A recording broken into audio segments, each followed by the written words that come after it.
Ordalías, autor Leopoldo Alas.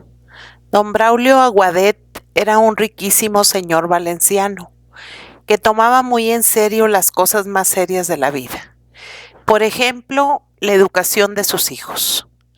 Para muchos era manía el afán que Aguadet mostraba por encontrar para su prole el ave fénix de los maestros, un ayo ideal, aunque tuviera tan buen diente que le comiera la mitad de la hacienda.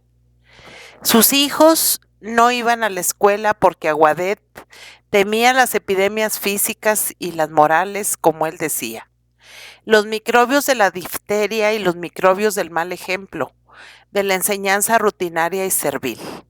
Se acercaba para los chicos el momento crítico de pasar a la segunda enseñanza, y don Braulio ya había resuelto no dejarles tampoco asistir al instituto.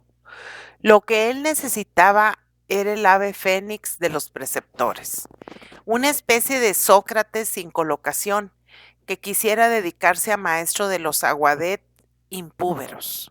Pero, es claro, el ayo ideal no parecía. En vano, el buen señor, con perjuicio de sus negocios, cambiaba de vecindad cada poco tiempo y de Valencia se iba a Barcelona y de allí a la corte. El Pestalozzi que él había soñado no estaba en ninguna parte. En el extranjero no había que pensar, porque Aguadet, que leía muchos libros de pedagogía, había leído al pedagogo ilustre, que dice que es un crimen enseñar a los niños a hablar en dos lenguas a un tiempo. La boca se le hacía agua cuando en las páginas de anuncios de los periódicos ingleses leía la oferta de ayos de exportación. Señores que eran doctores, académicos, publicistas y una porción de letras mayúsculas que Aguadet no sabía lo que significaban. B, G, R, L, D, B, A, D, B, etcétera, etcétera, y que se ofrecían por poco dinero para casa de los padres, como nuestras amas de cría. Un doctor inglés de aquellos, pero vertido al castellano, era lo que él quería para sus hijos. Pero la planta no era indígena, no había por acá ayos como lo soñaba Aguadet. No faltaron pedantes de todas clases, sexos y escuelas y sectas que, al olor del buen trato que don Braulio ofrecía, acudieron, haciendo honesto alarde de sus habilidades para injertar sabios precoces en retoños vulgares y aún silvestres. Pero Aguadet, que parecía un bendito, y lo era, en el sentido de ser una excelente persona, no se dejaba engañar, y enseguida les encontraba el flaco a los variadísimos géneros del tartufo pedagógico que se le fueron presentando.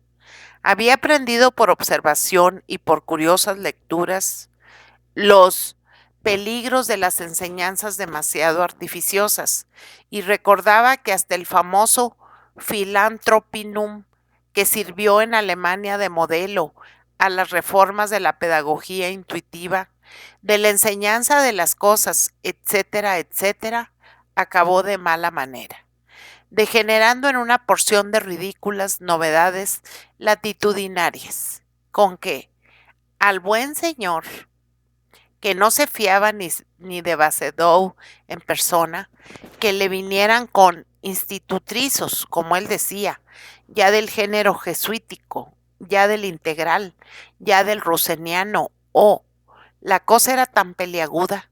A veces las apariencias no eran malas, pero había tantos sepulcros blanqueados por fuera.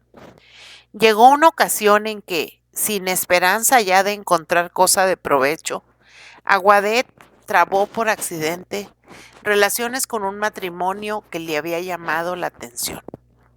Era esto en Madrid, porque se les veía muy a menudo en el Real, en los estrenos del Español y de la Comedia, en butacas de orquesta, en palcos por asiento, vestidos pobremente, pero con su especie de etiqueta del harapo.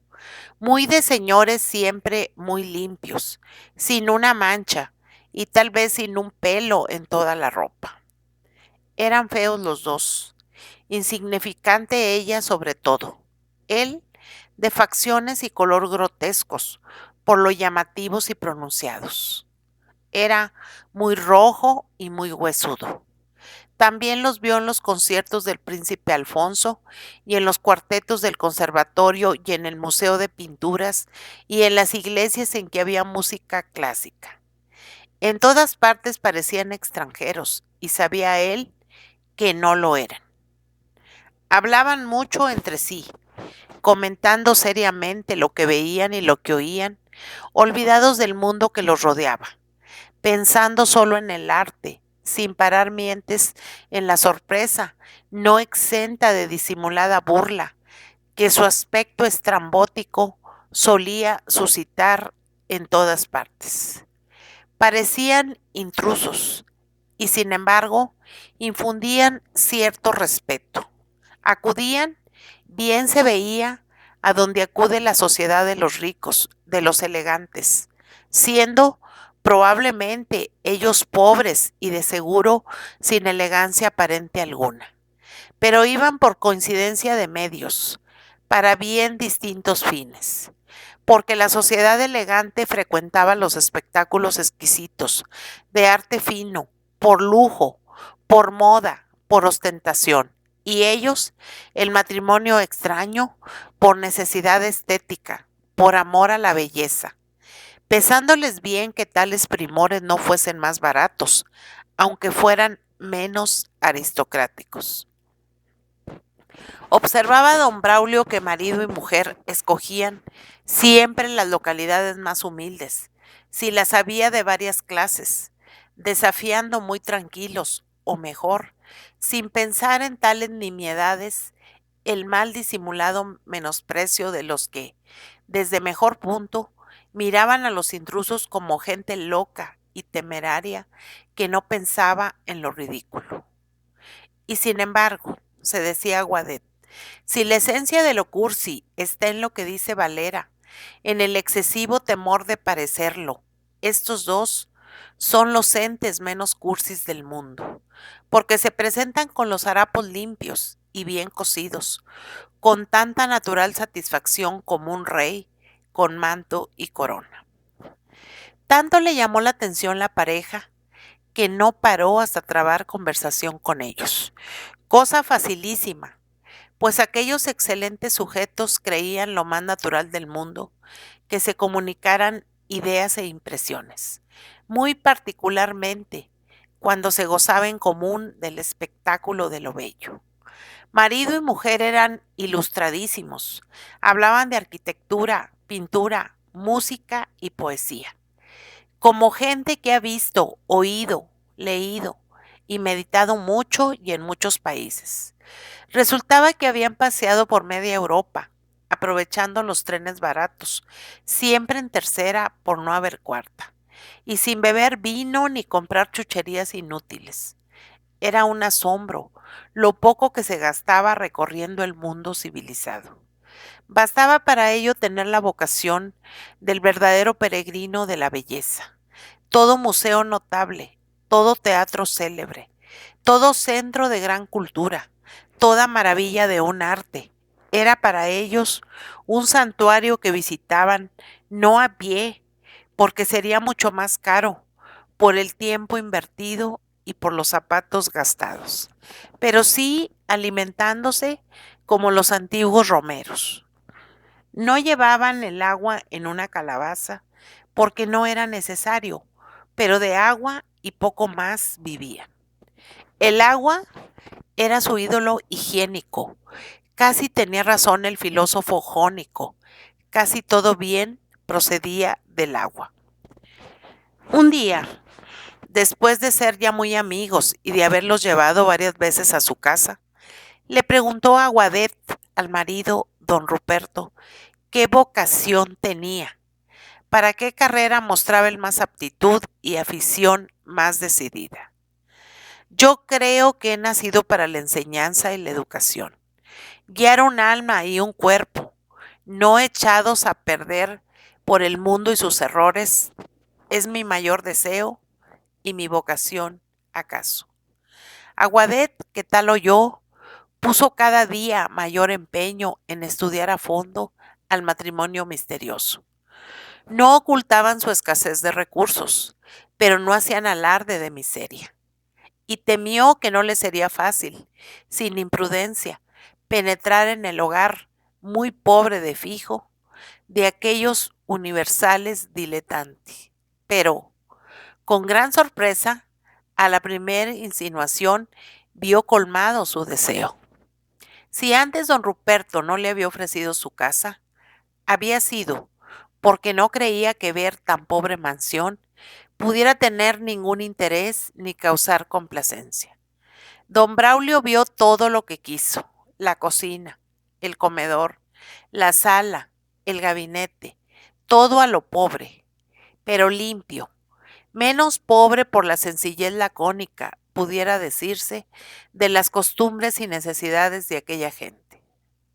Una lógica singular guiaba sus hábitos y por consecuencia sus necesidades. Habían suprimido los pleonasmos de satisfacciones que la civilización acumula en nuestra vida. La falta de originalidad, la servil imitación de gustos y preocupaciones ajenas, según don Ruperto y consorte, nos hacen gastar inútilmente nuestro haber con tanta dificultad y tiempo perdido alcanzado.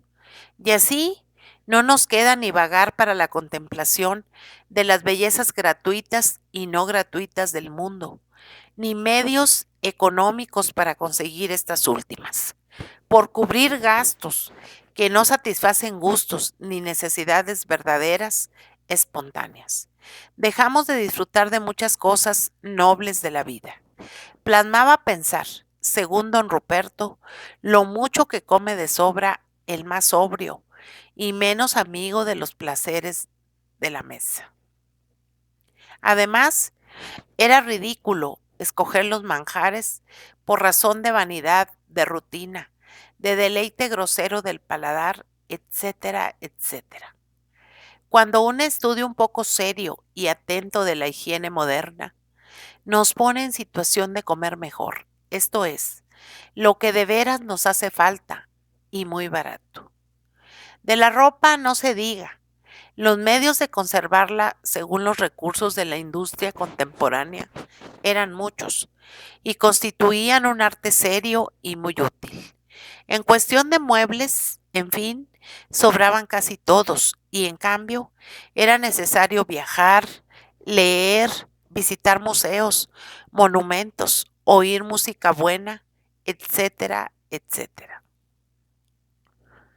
Don Braulio, encantado por aquellas apariencias, empezó a insinuar a don Ruperto la idea de encargarle de la educación de los Aguadet menores. Don Ruperto, también con indirectas, dio a entender que aceptaría el cargo y que le vendría muy bien para arreglar su situación económica, nada próspera, a pesar de tanta parsimonia en los gastos. Pero también dejó comprender que ni él solicitaba favores ni daría en su vida un paso para inclinar el ánimo de su nuevo amigo en aquel sentido. Aguadet entraba cada día en más ganas de conocer a fondo aquel espíritu, aquella vida que tampoco se parecía a la de tantos y tantos pedagogos que él conocía. De religión, de filosofía, de pedagogía, de letras, de historia, de cuanto don Braulio quiso, habló don Ruperto. La moral era ciencia experimental y su único laboratorio, la virtud. Y la virtud era la más ardua de las empresas posibles. Así que la mayor parte de los moralistas no tenían laboratorio. Todo esto y muchas cosas más que Aguadet averiguó estaba bien y le inclinaba más cada vez a entregar la educación de sus hijos al anacoreta estético, como él llamaba a don Ruperto. Pero, ¿y si era sepulcro blanqueado como tantos otros? Y miraba y retemiraba de soslayo, a hurtadillas, de mil maneras a su nuevo amigo. ¿Cómo podría meter el estoque? si fuera empleado en Casillas para buscar matute en el fondo de su carro. Quería leer en el alma de aquel hombre, a través de aquella ropa negra, siempre tan limpia, tan rapada, tan sutil. No acababa de ver completa pulcritud en aquella austera sencillez, en tan absoluta falta de refinamientos indumentarios, en la ausencia total de lujo y superfluidad. Al verle, de repente, siempre le parecía un hombre sórdido, sucio, y no había tal. Desde el sombrero de copa de moda trazada, pero reluciente y bien planchado, hasta las botas de pacotilla, pero como soles, todo revelaba ahí completa pulcritud. Muchos pensamientos y cuidados domésticos consagrados a la ropa, en cuanto símbolo de dignidad humana. Cuando don Ruperto sacaba el pañuelo, don Braulio lo miraba de reojo con atención suma. Solía sorprender surcidos muy bien hechos, manchas nunca. Y sin embargo, no se rendía. Esta virtud tendrá mácula, pensaba. Aquí habrá hipocresía, comedia, bastidores y telones para que los vea el mundo. Ah, se dijo un día a Guadet, ya di con ello, la prueba, la última, la definitiva.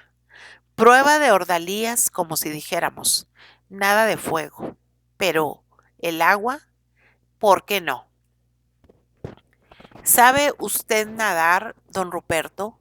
Preguntó una vez don Braulio, así como al descuido. Don Ruperto se puso un poco encarnado y dijo por fin, no, señor, por esa parte mi educación está incompleta. Nunca me he decidido. De niño, mis hermanos y otros chicos mayores que yo me arrojaron al mar muchas veces para enseñarme tan útil habilidad con violencia. Por sorpresa, y solo consiguieron que tomara horror al agua, en cuanto elemento para la locomoción se entiende. Yo me baño en casa, pero en el mar o en el río no me atrevo. Malo, malo, pensó don Braulio. Este hombre que tanto habla del agua y sus excelencias, le tiene asco al agua. Malo. Sepulcro blanqueado por fuera, probablemente. Una tarde invitó don Braulio a don Ruperto a visitar cierta quita de recreo de Aguadet, en medio de la cual había un estanque de aguas profundas, puras, cuyo fondo se veía como detrás del cristal más diáfano. Paseaban juntos, filosofando a la orilla del agua. Don Ruperto a ratos perdía el hilo de la conversación por mirar el terreno que pisaba, porque don Braulio tenía la mala costumbre, por lo visto, de torcerse a la derecha al andar e impedir a su pareja seguir el camino recto. Ello era que le iba echando hacia el agua, y había que pensar en no caerse al estanque, sin perjuicio de mantener la interesante conversación. Mas hubo un momento en que don Ruperto olvidó aquel cuidado material. Se le fue el santo al cielo, y cuanto más metido estaba en cierto laberinto de ideas metafísicas, sintió que le faltaba tierra, que don Braulio, apoyándose en él, resbaló sobre el suelo, mientras su propio individuo caía de cabeza al estanque. Y no sintió más, porque con el susto y la impresión del agua casi helada, perdió el conocimiento. Y cuando volvió en sí, se encontró en una alcoba de la casa de campo, metido en una cama entre cobertores y tan desnudo como le pariera su madre. A su lado don Braulio sonreía, radiante de satisfacción. No ha sido nada, le dijo. Un susto, nada más que un susto. No ha bebido usted ni 2 cuartillos de agua. Además, es potable. Ello fue que yo, distraído con la argumentación, resbalé sobre una cáscara de naranja. Al caer, me apoyé en usted, y usted se fue al agua. ¿Y mi ropa? Preguntó tímidamente, pero sin vergüenza, don Ruperto. Descuide usted. Está puesta al fuego, secará enseguida, la interior y la de color toda. Siento no tener yo ahora en esta quinta ropa mía que pudiera servirle. Oh, gracias, gracias. A poco se levantó Aguadet de la silla que ocupaba al lado del náufrago y fue a la cocina a ver cómo estaba la ropa de su amigo.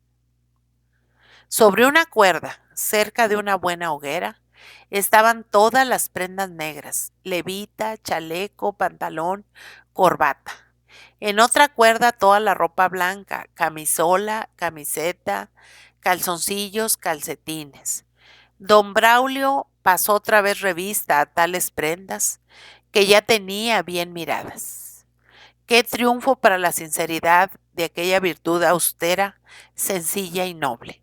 Don Braulio, después de recoger en el agua, ayudado por los criados de la quinta, el cuero exánime de su amigo, había tenido buen cuidado de desnudarle y examinarle toda la piel de arriba abajo y toda la ropa sin dejar un hilo. De aquella inspección resultaba que aquel don Ruperto debía, en efecto, de bañarse todos los días en casa, y en cuanto a la ropa interior, era toda una ejecutoria de pulcritud. Oh, pensaba don Braulio, esta es la verdadera limpieza, como es la virtud verdadera la que no está destinada a que el mundo sepa de ella. Este hombre no podía venir preparado. ¿Cómo podía él sospechar que yo, hoy precisamente, había de tirarlo al agua? No venía preparado y hoy es sábado. Luego este hombre se muda todos los días. La tela es pobre, está muy gastada, llena de repasos que son ejecutoria de la atenta laboriosidad de su mujer. Pero, qué limpieza, qué buen olor a manzanas maduras, o no sé qué. Oh, sí, no cabe duda, por dentro como por fuera. Los calcetines como el pensamiento, el corazón como la camisa elástica, todo blanco, todo en orden, todo puro. Secó la ropa y media hora después, don Ruperto se vestía en presencia de don Braulio. A este se le figuraba un sacerdote del culto de la pobreza limpia, sin jactancia ni vergüenza, que se revestía de las insignias de su honradez. Se veía claramente que se hubiera vestido con igual tranquilidad delante de un concilio, a no vedarlo otros respetos. Ni hacía alarde de su esmerada pulcritud, ni le causaban vergüenza aquellos zurcidos y sutilezas de la ropa blanca. Cuando le vio otra vez empaquetado en su traje negro, don Braulio tendió la mano a don Ruperto y le dijo: de modo, querido amigo, que quedamos en eso. Quedamos en que desde mañana empezará usted a desasnarme los chicos.